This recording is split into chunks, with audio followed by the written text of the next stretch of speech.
l'augmentation de la popularité des voitures électriques amène plusieurs changements importants dans notre économie et sur l'environnement.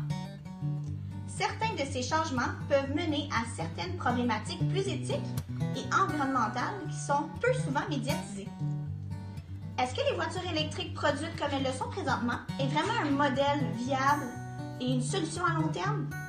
Premièrement, analysons un peu l'impact environnemental des voitures électriques. L'impact environnemental peut aussi être séparé en trois aspects. Une étude menée par Hydro-Québec nous permet de mieux comprendre les impacts. Donc, l'étude d'Hydro-Québec relève des statistiques importantes et les bénéfices sur la voiture électrique, sur la santé humaine et l'environnement. Observons les deux tableaux suivants. Les voitures électriques sont généralement considérées comme une alternative écologique aux véhicules et à essence conventionnelle.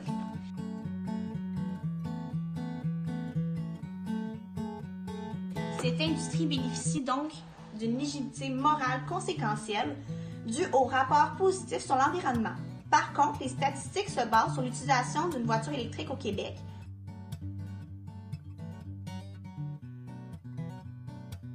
Avec une production électrique ayant peu d'impact sur l'environnement, puisque l'électricité québécoise est presque entièrement produite par l'hydroélectricité.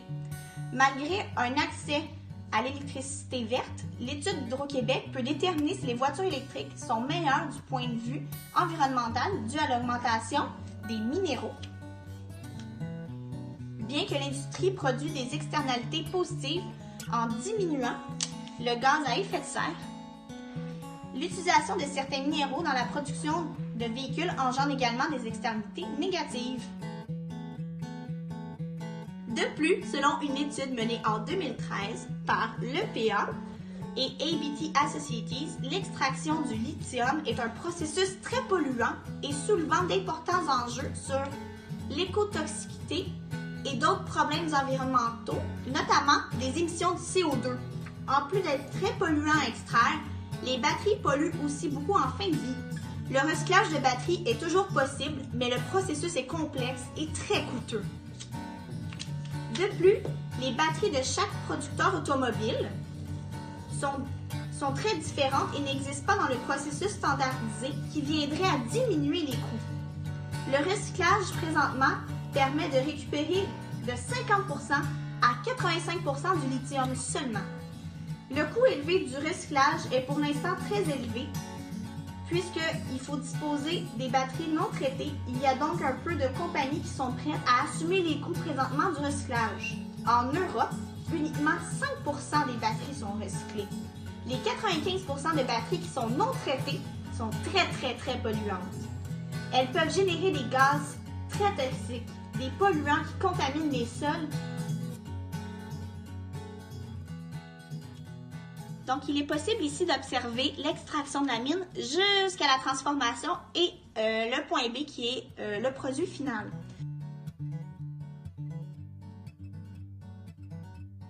L'une des plus grandes problématiques de l'extraction du cobalt vient de la provenance des métaux. La République démocratique du Congo est le principal producteur de cobalt au monde, avec 60% de la production mondiale. Environ 20% de l'extraction du cobalt se fait à la main dans des mines artisanales où les conditions sont terribles. Il est estimé qu'environ 255 000 personnes travaillent dans les mines, dont 35 000 des enfants. Certaines personnes ne sont âgées que de 6 ans. De plus, beaucoup de mines artisanales servent à financer les milices locales. La problématique de la provenance du cobalt vient de l'impossibilité de retracer la provenance du cobalt. La Chine achète présentement exclusivement toute sa production du cobalt au Congo et elle est aussi propriétaire de mines industrielles en Chine et elle possède plus d'une vingtaine de comptoirs d'achat de cobalt dans la région. Elle achète donc le cobalt artisanal et le mélange de cobalt produit dans les mines industrielles, rendant l'origine impossible à retracer. Elle envoie ensuite le cobalt aux raffineries en Chine pour la production de batteries. Puisque la Chine ne cesse de posséder quasiment le monopole du cobalt au monde, les entreprises de voitures n'ont pas le choix d'acheter en Chine, devenant l'enjeu éthique qui provient de l'esclavage d'enfants dans la production de composants vitaux dans la production de batteries rechargeables. Les compagnies de voitures électriques sont aux prises avec cet enjeu éthique majeur puisque l'augmentation du nombre de voitures électriques augmente, la demande mondiale de cobalt est augmentée aussi. De plus, le respect du principe de la responsabilité sociétale relatif au respect des droits de l'homme peut également être mis en question compte tenu du travail des enfants impliqués dans la production de cobalt. Le comportement de la Chine dans la production de cobalt vient à l'encontre de la norme ISO 2600 puisqu'elle enfreint la loyauté des pratiques en empêchant une concurrence loyale par l'établissement d'un monopole. La situation de la République démocratique du Congo tente à démontrer une absence de contribution au développement local. Seuls les intérêts de la Chine semblent être pris en compte dans la considération au détriment de la population locale. En conclusion, la voiture électrique est effectivement bonne pour l'environnement. Elle diminue le CO2. Elle est bonne. Les batteries sont recyclables avec certains désavantages. Par contre, elle amène à réfléchir. Est-ce que ça nous fait vraiment sauver des sous?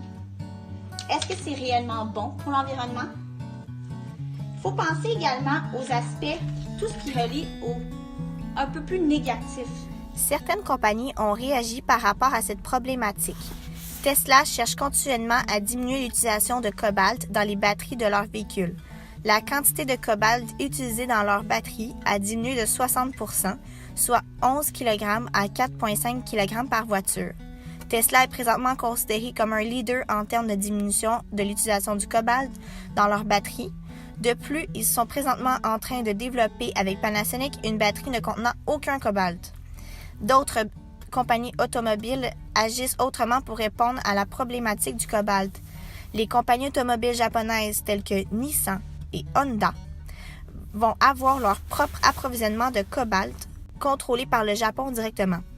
En effet, le ministère de l'économie du Japon a mis en place un plan pour contrôler leur propre approvisionnement de cobalt afin d'approvisionner les producteurs de voitures.